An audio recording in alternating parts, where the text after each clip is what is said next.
Yes, ma'am, precisely. That's why ako yung may pinaka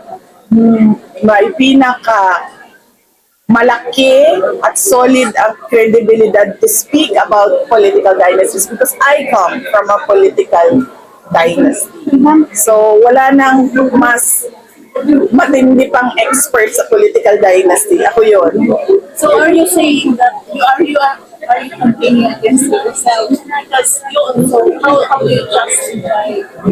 No, I am campaigning about us selecting people automatically based on their family affiliation. We should ask the person first, okay, Duterte ka, ano ba ang abilidad mo? Ano ba ang kapasidad mo? Okay, Marcos ka, ano ba ang abilidad mo? Ano ba ang kapasidad mo?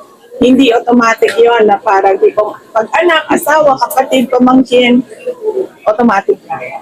Absent a law, that is the most that we can do as voters. Question the capacity and the competence of the candidate. Ang next question mo is, suportahan ko ba ang batas ng anti-political dynasty? Yes, ma'am.